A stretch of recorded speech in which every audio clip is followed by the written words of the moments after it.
Di pertemuan hari ini, kita akan mempelajari tentang materi bab 2 mengenai individu, kelompok, dan hubungan sosial.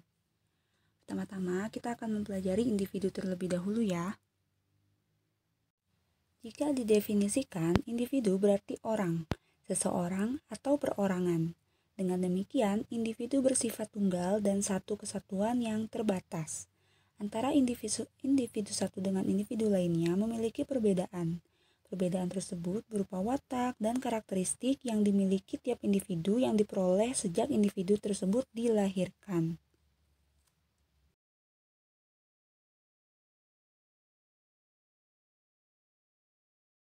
Ternyata manusia itu tidak dapat hidup seorang diri loh. Kenapa? Karena dalam manusia itu terdapat dua hasrat pokok. Yang pertama adalah keinginan menjadi satu dengan masyarakat, dan yang kedua adalah keinginan menjadi satu dengan alam. Untuk dapat menyesuaikan diri, manusia menggunakan pikiran, perasaan, dan kehendaknya. Di dalam menghadapi lingkungan seperti udara yang dingin dan alam yang keras, manusia kemudian menciptakan rumah dan pakaian. Manusia juga harus makan agar badannya tetap sehat. Untuk memenuhi kebutuhannya tersebut, dia juga mengambilnya dari alam dengan menggunakan akal. Misalnya di laut, manusia akan menjadi nelayan untuk mendapatkan ikan. Semuanya menimbulkan kelompok-kelompok sosial di dalam kehidupan manusia. Kelompok-kelompok manusia tersebut merupakan himpunan atau kesatuan-kesatuan manusia yang hidup bersama. Hubungan tersebut antara lain menyangkut kaitan timbal balik yang saling memengaruhi dan juga suatu kesadaran untuk saling menolong. Hubungan sosial. Hubungan sosial adalah hubungan yang dilakukan oleh dua orang atau lebih. Secara umum, hubungan sosial adalah hubungan timbal balik antara individu dan saling mempengaruhi satu sama lain atas dasar kesadaran saling tolong-menolong. Unsur yang mendasari hubungan sosial adalah interaksi sosial.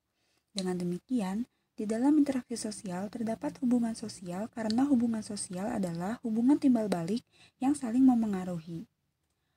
Unsur utama yang mendasari hubungan sosial yaitu interaksi sosial yang akan dibahas pada pokok bahasan berikutnya. Interaksi sosial. Interaksi sosial adalah hubungan timbal balik berupa aksi saling mempengaruhi antar individu dan kelompok, dan antar kelompok. Dalam hubungan tersebut, individu atau kelompok bekerja sama atau berkonflik, melakukan interaksi baik formal maupun informal, baik langsung maupun tidak langsung. Dalam interaksi sosial, salah satu pihak memberikan stimulus atau aksi dan pihak lain memberikan respon atau reaksi. Syarat terjadinya interaksi sosial ada dua, yaitu kontak sosial dan juga komunikasi. Kita bahas satu-satu ya, apa itu kontak dan apa itu komunikasi. Yang pertama, kontak sosial. Nah, dalam masyarakat terdapat beberapa macam kontak sosial. Yang pertama ialah kontak sosial primer, yaitu kontak sosial yang dilakukan secara langsung melalui hubungan tatap muka antara dua orang atau lebih yang melakukan interaksi.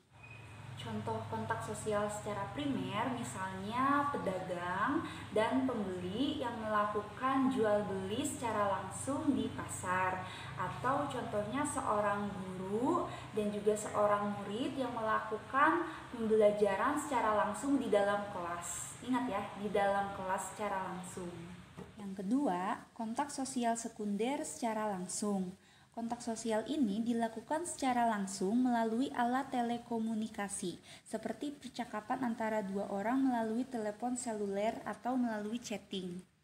Contoh lainnya seperti ini nih, kita sekarang, ibu dengan kalian sedang melakukan kontak sosial sekunder secara langsung karena penyampaiannya melalui video, tapi langsung dari ibu kepada kalian.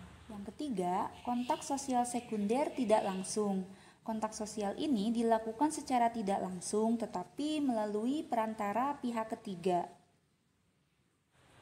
Contohnya, penyampaian pesan melalui pihak atau orang ketiga. Atau contoh lainnya ketika kalian mendengar orang bilang paket lewat rumah kalian, nah itu merupakan kontak sosial sekunder tidak langsung karena melalui orang ketiga, seperti itu tadi jasa pengiriman. Proses terbentuknya kelompok sosial yang kedua yaitu adanya komunikasi. Komunikasi itu merupakan hubungan timbal balik antara dua orang atau lebih. Nah, jadi ada orang yang menyampaikan pesan, ada juga orang yang menerima pesan. Ada stimulus atau rangsangan dan juga ada respon atau jawaban. Dalam proses terbentuknya kelompok sosial, yang ketiga harus ada interaksi. Ciri-ciri interaksi ada 4. Yang pertama, pelaku lebih dari 2 orang atau lebih.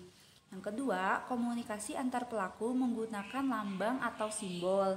Misalnya simbol ini, atau simbol ini, simbol ini. Nah, itu harus bisa dipahami oleh 2 orang atau lebih orang yang berinteraksinya. Yang ketiga, memiliki dimensi waktu. Apakah itu interaksinya di masa lalu, saat sekarang, ataupun nanti yang akan datang. Nah, yang keempat, memiliki tujuan yang hendak dicapai.